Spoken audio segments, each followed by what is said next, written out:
voltando para o Gita. Aqui está esta descrição de Brahman no capítulo 13. Agora eu lhes direi sobre o final da sabedoria. Quando o homem conhece isso, ele irá além da morte. E Brahman, sem começo, supremo. Além do que é e além do que não é, dele vem a destruição e dele vem a criação. Ele é luz de todas as luzes, que brilha além de toda a escuridão. No hinduísmo, a expressão utilizada para entrar nesse estado de Brahman é Chitta Vritri Naroda, a cessação dos processos mentais. A imagem é a de um oceano no qual existem ondas de todos os tipos e tamanhos.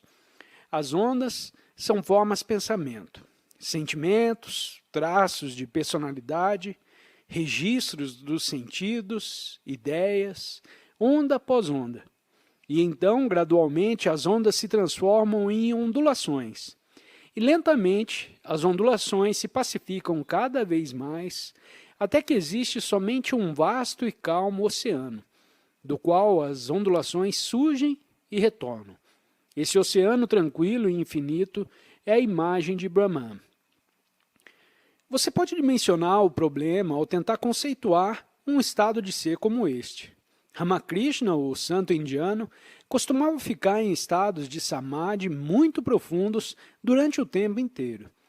Existem fotos dele com uma luz emanando do seu corpo. Ele queria repartir com os seus discípulos o que vivenciava e tentava dizer a eles como era esse estado. Dizia, bem, quando Shakti, a Kundalini, sobe e atinge o terceiro chakra, vocês vivenciam isso. E descrevia a experiência. Quando chega ao quarto chakra, o Anahata dizia, vivenciam isso. E no quinto chakra vivenciam isso, e quando chega ao sexto, e entrava em Samadhi. Seu corpo ficava ali, luminoso, mas ele estava em outro lugar.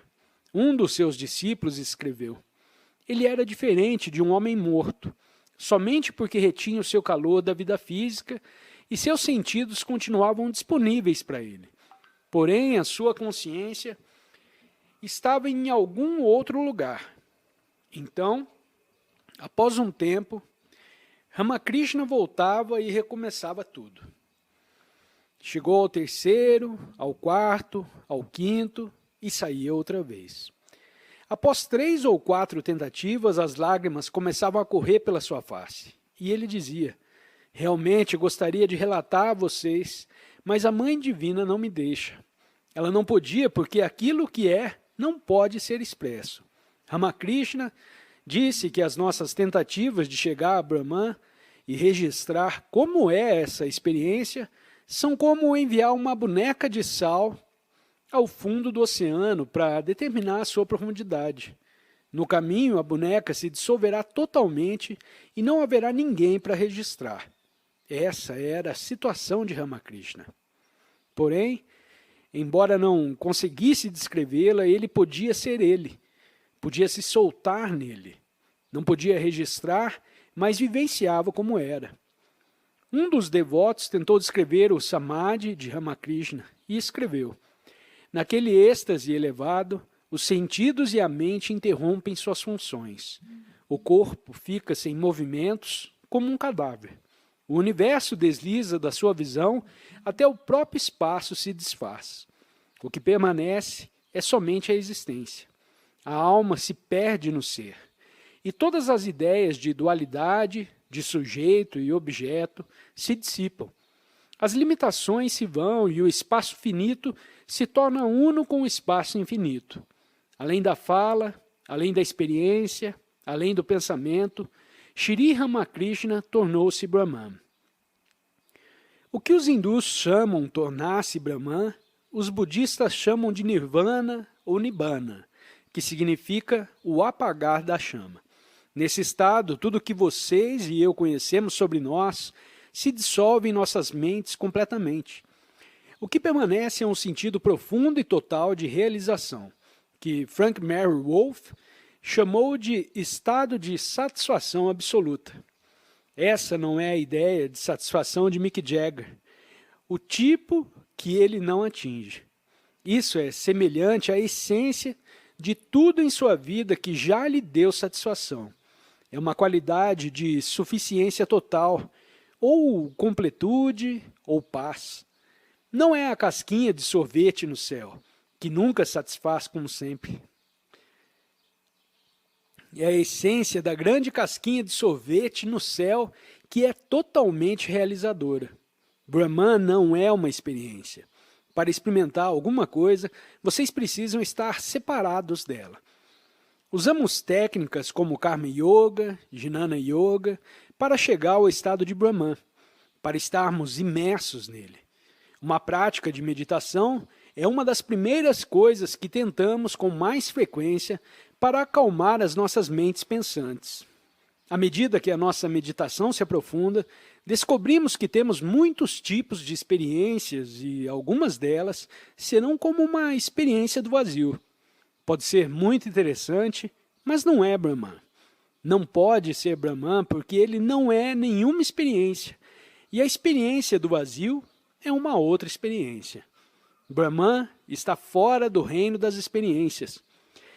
Eu, pessoalmente, cheguei ao tipo de estados sobre os quais falamos por meio do yoga com o uso dos psicodélicos. E, embora reconheça que os psicodélicos podem ser um análogo astral da realidade, pelo menos eles me deram um vislumbre de como tudo deve ser. Eles me deram alguma vantagem sobre os outros estados de ser. Posso lembrar vividamente algumas das sessões que tivemos em uma sala de meditação em nossa casa em Newton, Massachusetts, onde Tim e eu vivíamos e tomávamos LSD. Algumas viagens incríveis aconteceram naquela sala, por 3 ou 4 horas, quando não havia universo, não havia experiência de não haver universo, embora não houvesse vazio.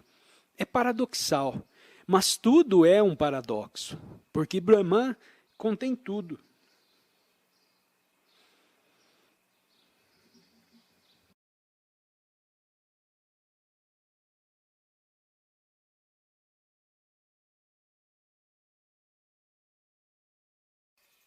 Obrigado por ter assistido a mais esse vídeo.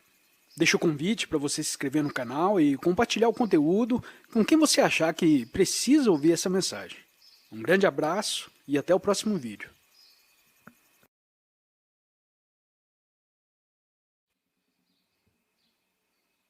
Vou contar uma história engraçada de uma dessas sessões. A sala de meditação que mencionei era bem comum. Tínhamos colocado uma parede falsa na sala de estar e montamos a sala de meditação atrás dela para fazer parecer que a sala não existia. Não havia porta. Tínhamos que entrar pelo porão, descendo pela escada da cozinha e depois subindo por uma escada de mão e entrando na sala por um alçapão no chão. Após uma das nossas sessões, quando finalmente retornei ao meu corpo, desci pela escada, entrei no porão e subi a escada para a cozinha. Havia uma mulher lá que tinha chegado na casa no dia anterior.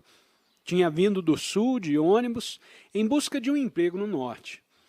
Viera para nossa casa e pensava em trabalhar ali. Estava sentada na cozinha, tomando uma xícara de café, quando surgi do porão. Ela me olhou e o que viu deve ter perturbado sua mente, porque a xícara saiu voando. Ela correu e caiu aos meus pés. Aquilo me atordoou completamente. Quero dizer, ali estava uma mulher na faixa dos 50 anos, bem forte, correta, de aparência conservadora, ajoelhada a meus pés. Isso me fez sair correndo da cozinha. Mais tarde ela me disse que quando surgi na escada, vindo do porão, tudo o que ela viu foi uma luz brilhante, dourada. Agora, a maneira como compreendo o fenômeno que ocorreu, qualquer que tenha sido o estado bramânico que eu entrara durante a viagem, ele me fizera perturbar a mente daquela mulher e, dessa forma, instigá-la para o próximo passo em sua viagem, qualquer que fosse ele. Essa é a maneira como interpretei o que acontecera. Não o considerei a nível pessoal. Mas o importante é que, mesmo depois de uma viagem como aquela, eu voltei. Enquanto houver em nós material que nos puxe de volta para esse mundo, sejam desejos, anseios, apegos, até o apego mais sutil de saber alguma coisa, esse estado de Brahman é ilusório. Podemos ser capazes de trabalhar com energias de um tipo ou de outro e atropelar o sistema para que possamos vivenciar, por um momento, uma pequena prova de como ele deve ser e o que é útil. E então os nossos padrões habituais de pensamento voltam a se firmar e nós voltamos. Ainda havia muitas coisas que me prendiam para que eu fosse capaz de permanecer naquele estado por muito tempo. Vamos tentar algumas outras descrições de Brahman, para que elas nos auxiliem a conjecturar sobre a experiência, reunindo essas imagens. Cada passagem é como uma tentativa mística para descrever uma experiência de Brahman, o indescritível. Talvez, nesse momento, essas descrições pareçam muito abstratas para nós e relevantes para as nossas vidas. Gostaria de sugerir que a maneira como elas se tornarão nossas, a maneira como os ossos se recobrirão de carne, será quando nós os cobrimos com as nossas próprias experiências. Simplesmente ouvir o que as outras pessoas escreveram sobre Brahman nunca será satisfatório. Temos que sentir por nós mesmos.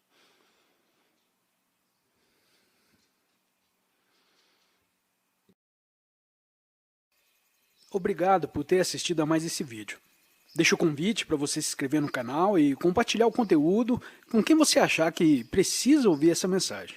Um grande abraço e até o próximo vídeo.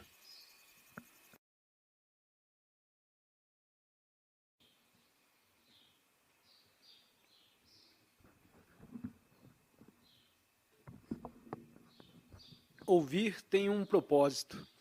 Pode ecoar em um lugar dentro de nós, onde sentiremos a sua validade, onde tocaremos a qualidade do real da nossa identidade, com algo mais do que achamos que somos.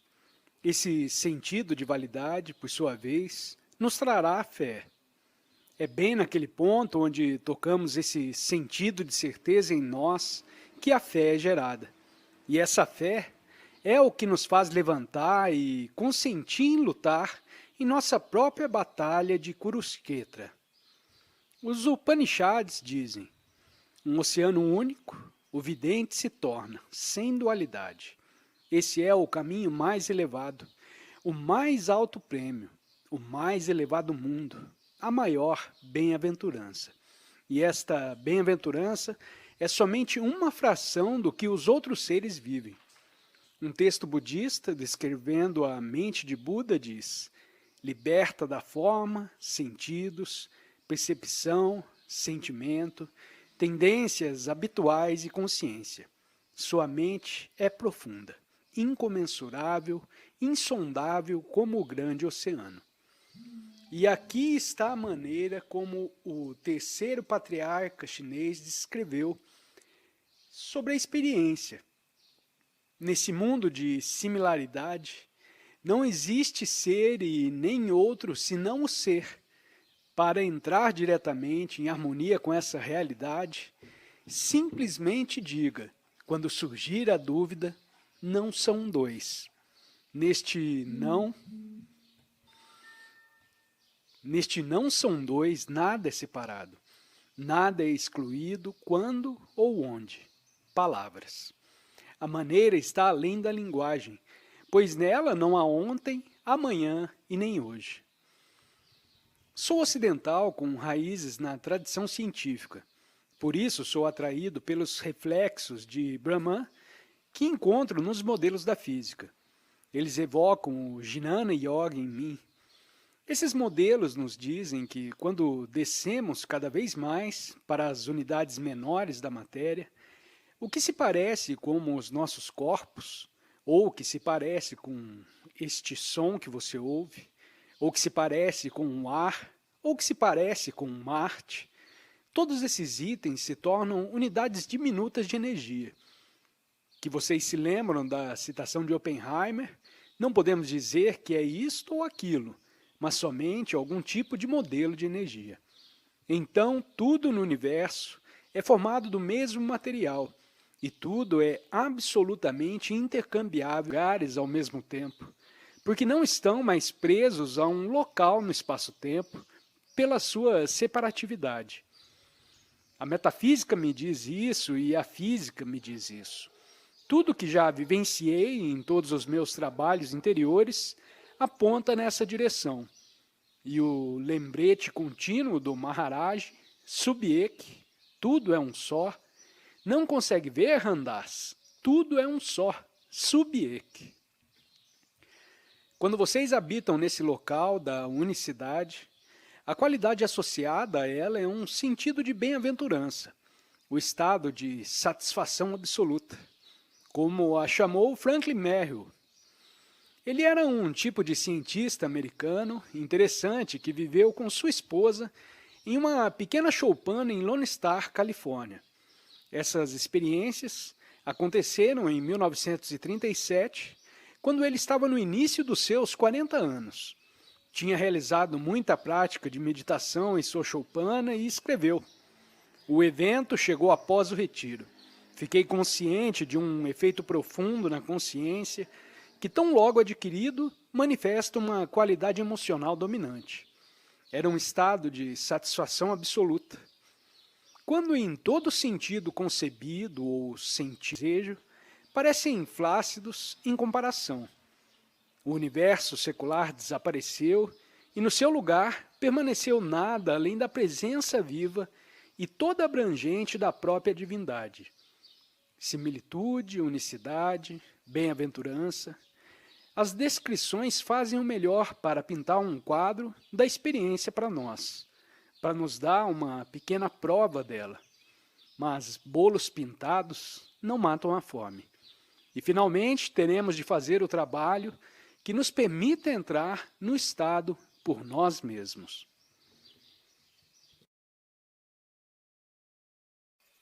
Obrigado por ter assistido a mais esse vídeo. Deixo o convite para você se inscrever no canal e compartilhar o conteúdo com quem você achar que precisa ouvir essa mensagem. Um grande abraço e até o próximo vídeo.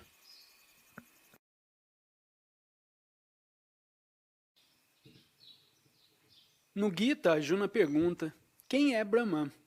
E Krishna segue em frente para lhe dizer e descrever como chegar lá. Se o Gita acabasse nesse ponto, eu acharia que o seu aspecto budista seria o dominante. Sair da parte de trás e se mesclar com o único. Mas o Gita prossegue para nos apontar o rumo para um novo nível total de sabedoria. Aqui está a situação complicada. Falamos sobre os dois aspectos diferentes de Brahman, o sem forma e o criador da forma. A questão é, eles são mutuamente exclusivos, como Purusha e Prakriti. O sem forma rege a criação. Estamos, na verdade, com um pouco de medo de Brahman. Imaginamos que se voltássemos para o único, se mergulhássemos totalmente nele, não haveria nada mais acontecendo depois disso. É uma boa pergunta. Haveria? Haveria uma outra manifestação? Ou não aconteceria nada mais nunca? Krishna faz a pergunta para Arjuna, empurrando-o para uma prática mais profunda. Está sugerindo que, além de ambos, a forma e o sem forma, além tanto de Purusha quanto de Prakriti, além de Brahman e da Shakti, existe ainda outro. O quê? Alguma coisa? Mas o que será? Parece que ainda existe o Dharma, ainda existe a lei, ainda existe algum tipo de direcionalidade nas coisas. O que quer que seja Brahman, sabemos que é o paradoxo final, a presença simultânea de todos os paradoxos. Em Brahman não existe espaço, tudo está ali. Em Brahman, a libertação da sensação limitada, a libertação de permanecer em algum lugar, a libertação de ficar agarrado a qualquer modelo. Seres como Maharaj estão operando a partir dessa perspectiva durante todo o tempo. Eles estão no mundo, mas não são subordinados ao mundo. Transcenderam os gunas, as forças da natureza, as tiras de corda que criou o mundo. Passei pelo mercado e não sou um comprador. Se absolutamente nada mais nos seduz, somos equânimes e imperturbáveis. Podemos deixar o ser separado e simplesmente estar com tudo. Existem aqueles de nós que se foram e tocaram esse lugar, mas que voltaram porque nós ainda temos mais karma para desvendar. Nossos apegos nos trazem de volta, embora tenhamos tocado a possibilidade e isso nos modificou. Suspeito que vários de vocês que estão ouvindo esse áudio fizeram isso. Então temos os outros. Na Índia existem seres que vão para esse chamado Nirvana Kalp Samadhi e simplesmente ficam lá. Após um período de tempo, o ser mergulha totalmente nesse estado de Nirvana Kalp Samadhi e o corpo se desintegra. Simplesmente se desfaz porque não existe mais ninguém para mantê-lo unido. E uma maneira interessante de deixar uma encarnação. E ainda existem outros que vão para aquele estado e residem nele, embora sua manifestação continue. Mas agora ela é diferente. Agora é a manifestação de Brahman vindo através de uma forma humana. Não é como alguém que volta, embora exista alguém ali. Para esse ser, não existem mais as regras do jogo, porque a compaixão abarcou tudo. Qualquer dos nossos modelos de você deve fazer isso porque é bom, ou você não deve fazer isso porque é mal, procede da nossa perspectiva limitada. A compaixão deles, por outro lado, vem da sua total consciência do todo relativo a tudo. Trungpa Rinpoche falou sobre isso. É o que ele chamou de sabedoria louca. Sabedoria louca, disse ele, é uma sabedoria abusiva. Recitar às 4 horas da manhã no templo em Kyoto diz: se nos voltarmos para dentro e provarmos da nossa natureza verdadeira, o ser verdadeiro não é o ser. Nosso próprio ser não é o ser. Vamos além do ego e além das palavras perspicazes. Então o portão para a unicidade da causa e efeito é aberto. Não 2 e não 3, reto à frente está o caminho. Agora o nosso pensamento não é pensamento, e a nossa dança e nossas canções são a voz do Dharma.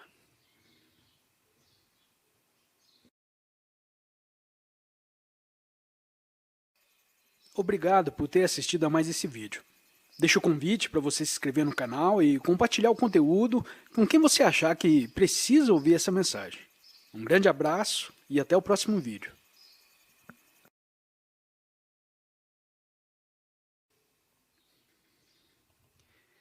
Então, nossa dança e nossas canções são a voz do Dharma.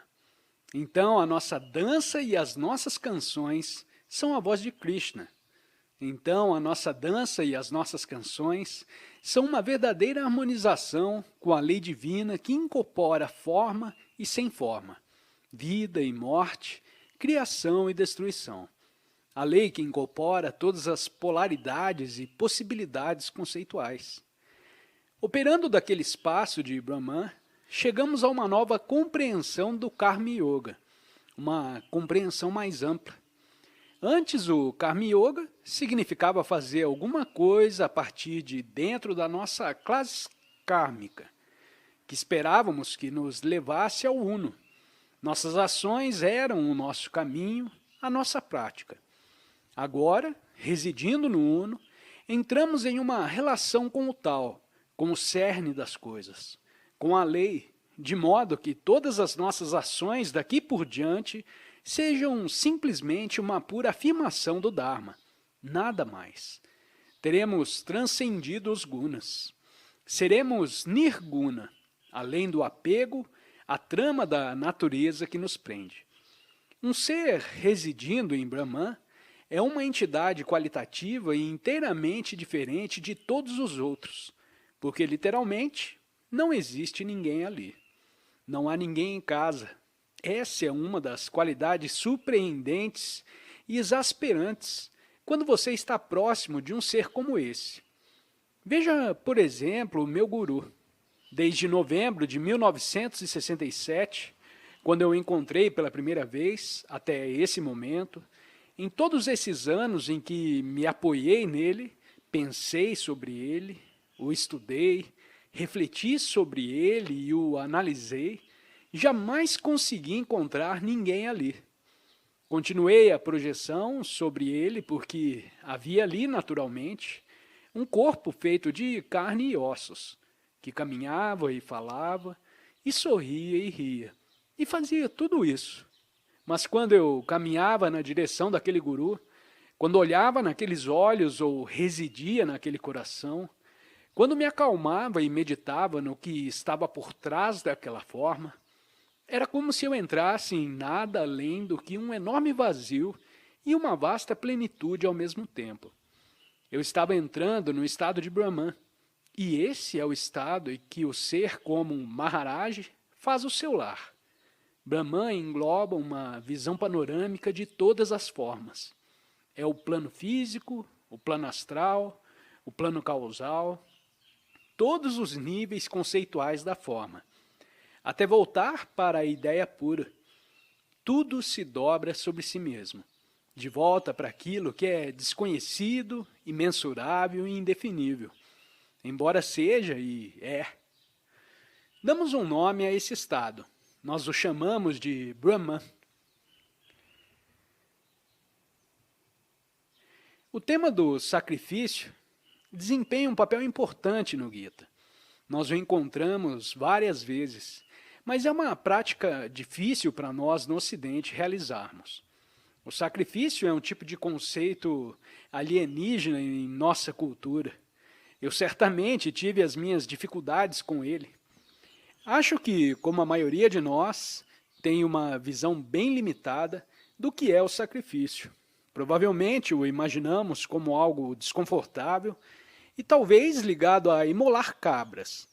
Mas se o Gita insiste em nos guiar para ele, e se estamos adotando a perspectiva do Gita, e o Gita o aprova, talvez seja aconselhável fazer uma segunda análise das nossas ideias sobre o assunto.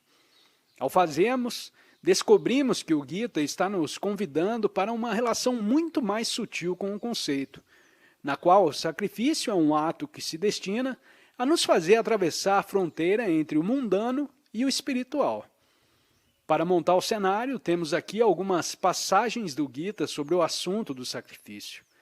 Vocês verão que os slokas tratam do sacrifício de várias perspectivas diferentes, algumas vezes em termos ritualísticos, outras em um nível mais profundo. Krishna diz: assim falou o Senhor da criação quando fez o homem e o sacrifício. Pelo sacrifício você multiplicará e obterá tudo o que deseja. Pelo sacrifício você honrará os deuses, e os deuses, por sua vez, o amarão. E assim, em harmonia com eles, você atingirá o bem supremo. E depois prossegue. O alimento é a vida de todos os seres, e todo alimento vem da chuva do céu. O sacrifício traz a chuva, e o sacrifício é a ação sagrada. A ação sagrada é descrita nos Vedas, e estes vêm do Eterno, e, portanto, o Eterno está sempre presente em um sacrifício. Temos vários conceitos surgindo nessa passagem, mas o que eu gostaria de me ater está nessa frase. Pelo sacrifício você honrará os deuses, e os deuses, por sua vez, o amarão. É uma bela relação que está sendo aludida aqui, implícita aqui. Reconhece que nos planos astrais existem seres que representam todas as diferentes facetas da nossa existência.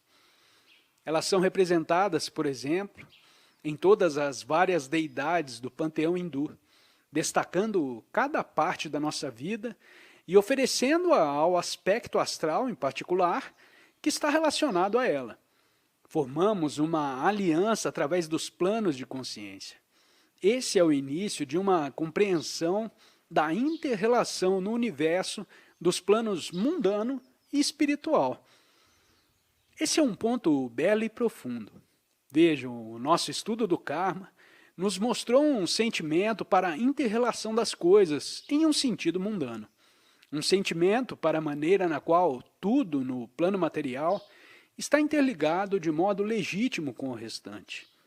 Estamos voltando agora para explorar o mesmo princípio de inter-relação das coisas após termos transcedido o nosso apego aos gunas, após termos entrado em Brahman, entrado no domínio espiritual que incorpora o mundano. Agora podemos olhar e ver que não somente tudo no plano material está interligado, como também existe uma inter-relação através dos planos. É a partir dessa perspectiva que começamos a explorar a nossa relação com o aspecto espiritual do sacrifício. A nossa palavra sacrifício vem da mesma raiz que sagrado. E sacrifício tem a ver com fazer algo sagrado. O mundano e o espiritual estão interligados. E qual a ligação entre esses domínios? É o ato do sacrifício. Através do sacrifício, reconhecemos a ligação. O sacrifício começa a dar crédito para a realidade do espírito vivo.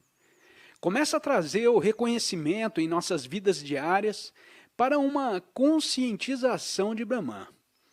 Se aceitarmos tudo isso e decidirmos que o sacrifício parece uma ideia útil, o que faremos em seguida? O que ele significa? O que sacrificaremos? Existem yogis cujo sacrifício é uma oferenda aos deuses, porém outros oferecem como sacrifício a sua própria alma do fogo de Deus.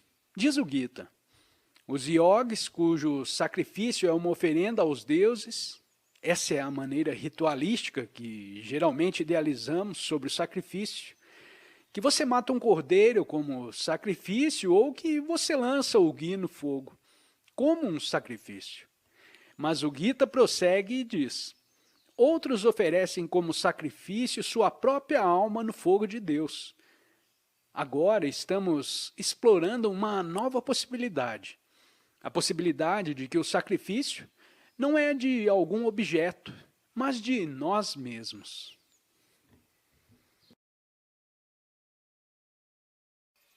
Obrigado por ter assistido a mais esse vídeo.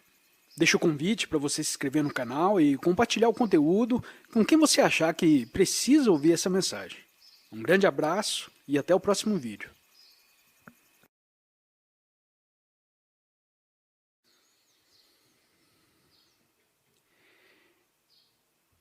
Então, o que de nós sacrificamos? Krishna percorre todo um catálogo de práticas sacrificiais e yogis. Ele diz, no fogo de uma harmonia interior, alguns entregam seus sentidos na escuridão. E no fogo dos sentidos, alguns entregam a sua luz exterior. Ele está dizendo que alguns yogis se retiram para salas escuras ou cavernas. Eles extirpam as imagens que o mundo despeja sobre nós. Alguns chegam a ponto de exterminar seus olhos, de se cegarem para que não sejam mais distraídos pela visão das coisas mundanas. Ainda outros utilizam práticas meditativas para retirar a consciência de seus olhos, pois mesmo se houver luz lá fora, eles não a veriam, porque desistiriam de ver. Outros, diz ele, sacrificam seu alento de vida. E ainda outros, leais aos votos de austeridade, oferecem sua riqueza como sacrifício, ou sua penitência, ou a sua prática do yoga, ou seus estudos sagrados, ou o seu conhecimento. Através da prática da abstinência, oferecem a sua vida para a vida. Todos aqueles que sabem o que é, sacrificam e, através do sacrifício, purificam seus pecados. Lembram-se quando perguntei anteriormente, ao abrir mão de nossos desejos, qual desejo usaríamos para desistir dos desejos? Temos agora a resposta. Usamos o desejo de oferecer todos em sacrifício. Todos eles, até o desejo de fazer o sacrifício. Tornam-se a oferenda sacrificial. Esse é o retorno às origens espiritualizando a vida através da oferta de todos os nossos atos como sacrifício para as nossas próprias transformações. Sacrificamos os objetivos do ego, o ponto de vista individual do ego. Atiramos todas as partes de nós mesmos ao fogo. Shvaha, tome-o, Deus, e me deixe ser livre. De certa forma, o produto final de todos os yogas é o sacrifício. Vocês podem usar até uma prática muito intelectual, algo como o Gyan Yoga, e transformá-lo em sacrifício. Krishna refere-se a isso. Saiba que todo sacrifício é um trabalho sagrado. Porém, maior do que qualquer sacrifício terreno, é o sacrifício da sabedoria sagrada, pois a sabedoria é, na verdade, o final de todo o trabalho sagrado. Vocês aprendem tudo e depois oferecem na inteira. Essa é a situação capciosa para o Yogi Dhyan. Como dissemos antes, mas agora nos é mostrado a maneira que podemos trabalhar com isso. Transformem-na na matéria do seu sacrifício. Transformem-na naquilo que vocês têm e que podem oferecer. Existem nos Vedas várias descrições da manifestação do Uno sob uma forma, da passagem do Uno para muitos, e esse ato da criação é sempre visto como um ato de sacrifício. E um sacrifício, pois o Uno abre mão da sua unicidade e se torna vários. Então, os nossos atos de sacrifício de volta para o Uno completam a roda. Eles espiritualizam a vida e trazem harmonia para todo o círculo. Quando começamos a fazer parte dele, começamos a vivenciar todo o universo como ligado em um ato estupendo de sacrifício, cada parte se oferecendo para a outra. O sacrifício nos desperta para o fato de que somos parte de um processo, parte de uma encenação divina. Ele nos ajuda a ultrapassar a pomposidade de pensar sobre a nossa gratificação pessoal, especial durante todo o tempo, para que possamos nos ver como parte do que Paulo chamou de corpo de Cristo. Aqueles de vocês que estiveram em relacionamentos humanos, onde o amor verdadeiro estava presente, reconhecem as experiências nas quais o bem-estar do seu amado era mais importante do que o seu próprio. Vocês ofereceram o seu próprio desconforto para assegurar o bem-estar deles. Se conseguirem extrapolar essa experiência para um templo, onde todos fazem esse tipo de oferenda em relação a todos e a tudo, terão uma amostra do que é viver no Espírito. Mas vocês sabem que não devem se preocupar se todos estão agindo dessa maneira ou não. Então começamos a colocar a sua casa em ordem. O reconhecimento da sua inter-relação completa com tudo isso e com a sua própria fonte espiritual muda o significado de cada ato e, portanto, também a razão e a maneira como ela é realizada.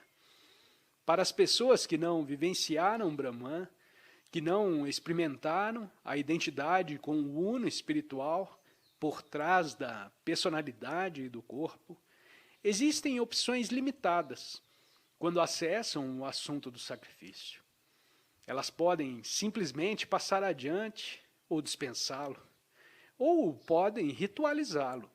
Podem dizer: estou ouvindo tudo o que estão dizendo e me parece bom, mas não farei nada a respeito porque esse Brahman é somente uma palavra para mim. Ou poderão adotar um tipo de sacrifício ritualístico que tem uma certa tradição ou forma de ser realizado, mas que não partilha muito do espírito. Por exemplo, no padrão indiano sobre o qual falamos, existe um certo formalismo. Vocês estudam para chegar a uma compreensão intelectual e depois começam a levar uma existência satívica, uma existência pura e a realizar certos tipos de sacrifício. Vocês verão vários indianos que vivem suas vidas dessa maneira, segundo as prescrições védicas, e realizando formas bem ritualísticas de sacrifício. Mas com frequência o sacrifício não tem suas raízes na experiência direta, que o tornaria um ato livre. Ele ainda provém do pensamento. É minha obrigação fazer isso. Na tradição hindu existem várias categorias de sacrifício. O yagya, o qual o brahmane deve realizar todos os dias. Existe o Brahma Yagya, aprendizado e disseminação das escrituras. Existe o Priti Yagya, oferenda das oblações de água e arroz para os ancestrais falecidos. Existe o Bhuta Yagya, alimentação de animais e pássaros emudecidos. Existe o Niri Yagya, adoração dos convidados ou dos necessitados. E vejam, o Niri Yagya, ele é inacreditável. Maharaj disse, quem vier até você é seu convidado. Ame, respeite e receba-o bem. Sirva o prasad. Alimentar os famintos é uma adoração verdadeira. Primeiro, bojan, alimento. Depois, bhajan, cânticos de oração. Quando entrei na casa de um amigo na Índia, fui tratado como um deus. Recebi amor e respeito e fui alimentado do mesmo modo que Deus seria se ele entrasse por aquela porta. Não foi por minha causa. Qualquer um que entre naquela casa é tratado do mesmo modo. Faz parte da prática deles para espiritualizar a vida. Cada convidado que entra em sua casa é como se fosse Deus. E como Elias, na religião judaica, o convidado inesperado que chega, os indianos o recebem com alegria e depois o reverenciam. Colocam o tilak em sua testa, trazem presentes e o colocam sentado em um lugar especial. Tudo porque você passou por ali e entrou.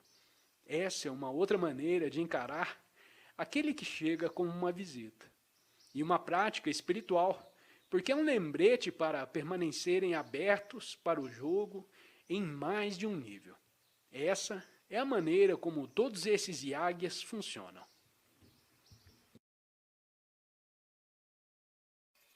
Obrigado por ter assistido a mais esse vídeo. Deixo o convite para você se inscrever no canal e compartilhar o conteúdo com quem você achar que precisa ouvir essa mensagem. Um grande abraço e até o próximo vídeo.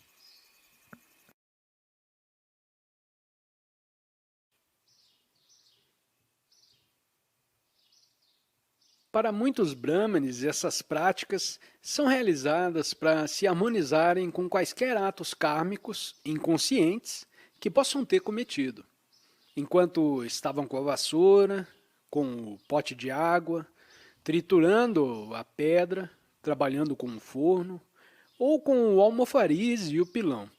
Como dizem eles, isso é, eles reconhecem que simplesmente, ao viver suas vidas diárias, eles estão criando todo tipo de matéria kármica para si mesmos, e suas práticas são uma maneira de limpar tudo isso. Realizar os rituais todos os dias é uma maneira de trabalhar o karma durante o tempo inteiro. É muito ritualístico, mas é uma técnica útil. Quando falo sobre qualidades ritualísticas do sacrifício, não quero que pensem que estou menosprezando o ritual. Longe disso. Os rituais podem ser ferramentas poderosas. Podem trazer o sagrado para as nossas vidas e nos fazer lembrar que existem vários níveis de jogo. Na verdade, acredito que seja um exercício útil que deve participar de nossas vidas diárias e transformá-las conscientemente em um ritual. O alimento é um bom meio para se trabalhar como um exercício, para trazer consciência para uma área na qual o desejo reina na grande maioria das vezes. Além do ar e da água, o alimento é o elemento mais crítico para a nossa sobrevivência. E por isso os desejos ligados a ele se avolumam dentro de nós com muita força. Pode ser difícil manter-se consciente frente a desejos que são poderosos, mas existem práticas para lidar com o alimento que viram um sadhana e o tornam parte daquele processo, através do qual tudo em nossas vidas passa a fazer parte de um ensinamento. parte de um processo de despertar. Uma maneira de trazer esse tipo de consciência para o alimento que comemos é fazer do ato de comer uma oferenda. No capítulo 4 do Gita existe um sloka ligado ao sacrifício, e há notas ligadas a ele na maioria dos textos dizem que o sloka é utilizado às refeições por muitas pessoas na Índia. É um mantra que uso cada vez que me alimento. Eu costumava fazer uma pequena encenação com meu pai em relação a esse mantra. Sentávamos à mesa, e enquanto ele estava se abaixando para sentar na cadeira, sua mão já se esticava para pegar o garfo. Antes de chegar na cadeira, o primeiro bocado de salada já estava em sua boca e ele mastigava a alface. No meio da mordida, ele percebia que eu estava recitando uma oração e parava no meio. E, ocasionalmente, se eu demorasse muito com o mantra, ouvia um rápido crunch. Era como se ele estivesse me dizendo, acabe com isso para podermos comer. Era uma dança divertida que fazíamos entre nós.